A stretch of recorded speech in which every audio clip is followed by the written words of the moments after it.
Hey everyone, welcome back to this week's discussion. What is our group called, Shondale? Healing After Domestic Abuse Support Group.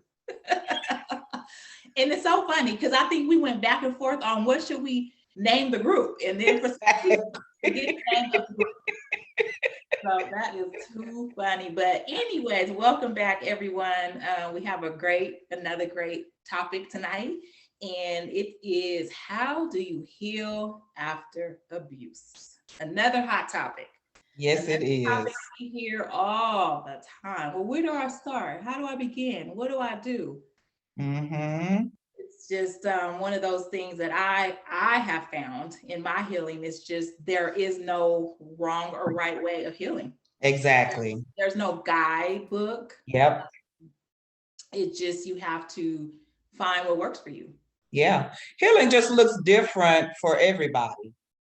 I don't think it's going to be the same for any one person because there are so many levels of trauma that we have dealt with in just our relationships with intimate partners, family, jobs, all types of relationships that we don't really we don't really have like this methodology that's going to work for everybody. It's just going to be, like you say, what works for you. Yeah, it's definitely not a one size fits all. Uh-huh. And even when to know where to begin, I Yeah, think that the first place is to understand and recognize that you are in an abusive relationship. I think absolutely. once I got that knowledge, because I didn't know, Mm-hmm. is when I went, whoa, Yeah. I'm in a domestic violence relationship. This Yeah. happened to me. Like, and because I didn't know the many forms of it, it really kind of caught me off guard as well, because I just thought it was only physical. Yeah. So once I got the awareness of that it was domestic violence, then really trying to understand, okay, now what? Now what do I do? I That don't part. deserve this. I don't want this, and so really trying to find out. So I think just really knowing that you're in a domestic violence relationship, I think that start there. Exactly. Then I Just think the the next thing, oh, go ahead. I was just gonna say, yeah, just being self-aware of your situation Right. and what you're in. Because for a long time I didn't even know what domestic violence was. And what were those words? That never was a part of my vocabulary. It never came up. I never knew about resources, anything. So Especially our like African American yeah, households. yeah, You don't, what happens in the house stays in the house. You better yep, not all the tell time. nobody. You can't tell no one what's going on. So yeah, you're right. We didn't know what domestic violence was growing up, Yep, and didn't have the resources and dare tell somebody. Like you said, absolutely not. not. You don't tell nobody what's going on in this household. You keep your mouth shut. Yeah. And so growing up like that, you thinking that it's normal, you thinking that, okay, then maybe this is the way relationships work or go. Yeah, yeah, So yeah, self-awareness, I would start there. And once you find out that you're in a domestic violence relationship, you got to find out what works best for you, because mm-hmm. sometimes, believe it or not, financial abuse is still the number one reason why people Yeah, stay in their relationships. yeah, So yeah, then, you have a lot of people who can't afford to leave. mm-hmm. Then you have small children. Yeah. And it's a trip because just in conversations that I've had with relatives, financial abuse has always been existent, Always. you know? And it's just like, okay, so I'm going to go out and work, but you're going to come to my job and pick up my check. Right. Yeah. Yeah. Or tell you how to spend it, or give your whole check over What? to someone. That part. Yeah. So how is it that, you can even put a dime back and save anything in order to create a safety plan? Yeah. Yeah. Exactly. Thank God for direct deposit. Right. Right. And yep, you're right. But and then the financial piece is a whole nother, like, with mine, because mine was financial abuse. Bank Yeah, accounts I didn't know about. yeah, I had to ask to for an allowance to spend yeah, money, yeah. So first getting the awareness, then once you have that awareness, try to find out what is best for you, Hmm. and then through the healing part of all of that, it's just really find what works for you. And what I And my, had to do yeah, was just kind of soul search. I did a lot of soul searching. absolutely. It's just, how you get to that point where I don't want to feel like this anymore. I Oh don't want yeah. to be sad Oh anymore. yeah. I don't want to feel depressed anymore, and just slowly start doing things that work for me. So it was Yeah. just go to church. Yeah. And that was one of the things that actually helped me as well, was getting the word in me, because that was the only way that I was able to just be encouraged, Yeah. feel encouraged or feel like I was even worth anything. Yeah. You know, I think that that spiritual part of it is something that is very well needed, because we have to have like this higher power that can supersede everything that it is that we do, and know that there is a greater power that can help us through certain things in life, period. you know, and not everybody is super religious and that kind of thing, but I think it's still good to have even meditation, Oh, for sure. For sure. and to find that peace to where you can actually just sit in silence, because that's what I found myself doing, just sitting in silence and allow, if you are the universe person, allow the universe to speak to you. Right. You know Another what I'm thing I saying? think is important is it's very hard to heal in an environment if you're still in your relationship. I Absolutely. You think a lot cannot of do it. times people are trying to heal and still be there, and then I have Mm-mm. to do a contact visit with him Yeah, or her, or I'm doing co-parenting. I find that extremely hard. it's not Very going to hard. happen.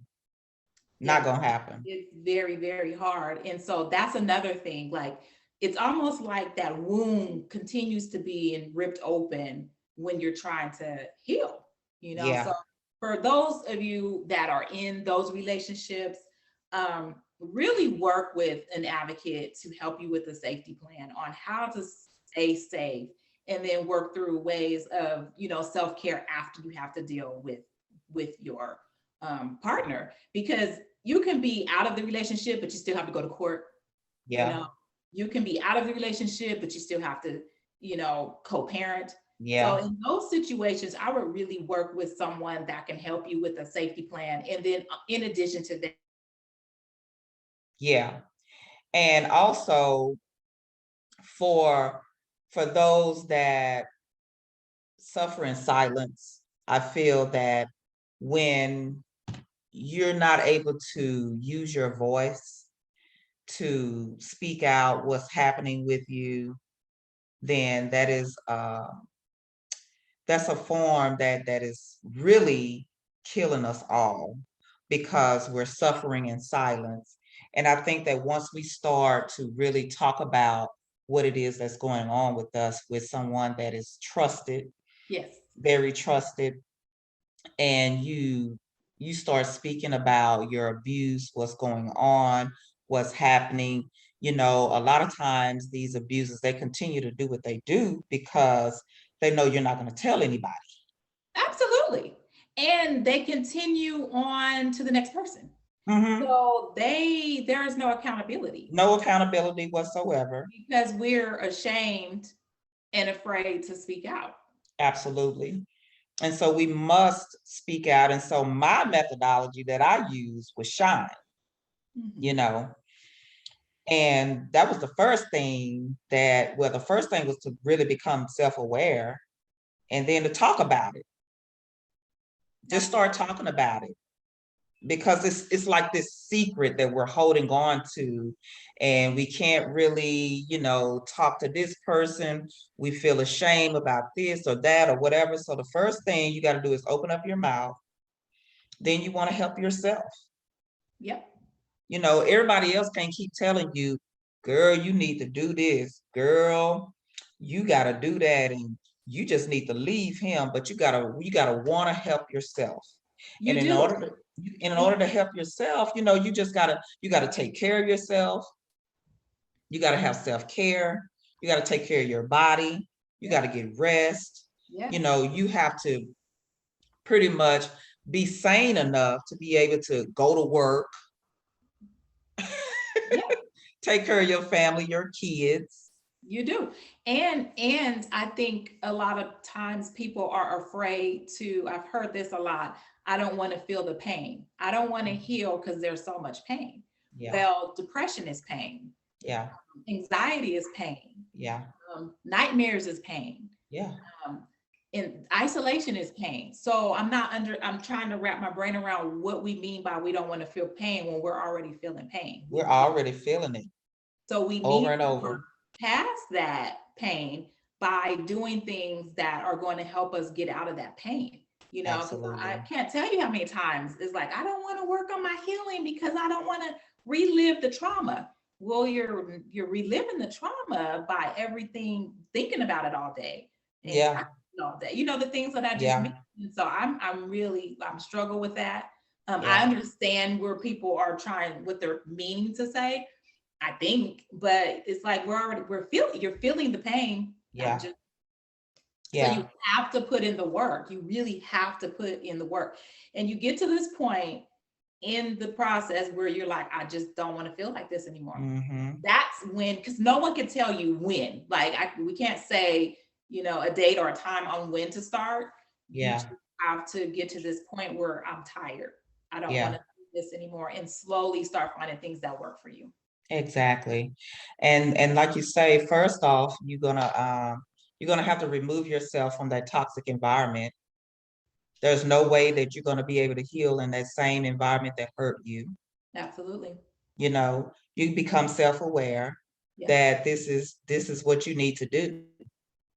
Got to do that, right? And then you start talking about it.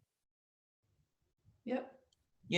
And once you start talking about it and really getting it out, then it's like liberation. You feel free of all these things that you have kept inside. And now it's just like, oh, the sky's the limit, because the secret is out now. Right. So I don't really have to be afraid of you. Because if you find your voice, that's when you find your voice. That's when you find your power, when you're like, okay, I'm not gonna be afraid anymore. You can no longer hurt me. You've hurt me enough. Yeah. It's only going up from here. Exactly. And then reach back and help another sister, help another. Exactly. Because then, one of the things that helped me tremendously was dancing. Mm-hmm. So find that something creative, because I found myself angry a lot. I was just kind of processing through, and found myself to be really angry a lot. So I had to do something that I can really demonstrate how I was feeling, and dance was it. Mm-hmm. I could just dance, and if I feel like, ooh, you can get it all out, just however you can do that. If you do like kickboxing or a self-defense class or art. Yeah. Some of those things, being very creative. I was also doing open mic poetry. Yeah. And then make sure you rest. Mm-hmm. Rest. I think a lot of times I got burnt out, because how were you the person that wanted everything right now, wanted to be healed today? Oh yeah. And then you get burnt out, and then you give up, and then you go back to, I don't want to do this anymore. So I love your dance, how you dance. I love that, because that, and it's just so liberating too. Yes, it I is. think I tried everything, to Mhm. going to church, Yeah, support groups, yeah. volunteering my time, giving back to the community, just different things. Starting the women Journaling. journaling. Yeah, Yeah. that, Crying. oh my, Crying was my thing. oh yeah. The Because biggest you thing have to feel those emotions. you You got to do. let those emotions You out. know, therapy, Yeah. counseling, Yes. talking to a friend, having someone to vent to. And Yeah. before you know it, you have your own little process of how you're healing. And again, it's not a one size fits all. It's You have beautiful. to go do what works for you.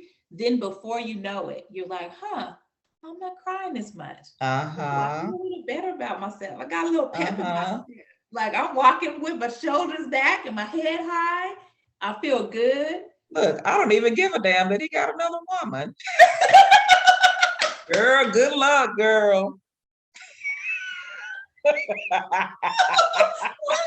me give you, listen, what's the number? Let me, Woo. that, Girl, call me if you need to. right. And that's your sign of like, I got this. Forget about congratulations. Good luck. Like, seriously, and that's when you're like, okay, I got this. I It got doesn't this. mean that you have some triggers or, Yeah, have some bad days. Like it comes yeah, with the territory. But at the absolutely. end of the day, we're good. All good. And hey, that's the end of our discussion for the day. Listen. Just like to pop in here, spring Yes, a little ma'am. something on you, and leave you hanging till next week. Yes, ma'am. We'll see you later. Bye. Bye.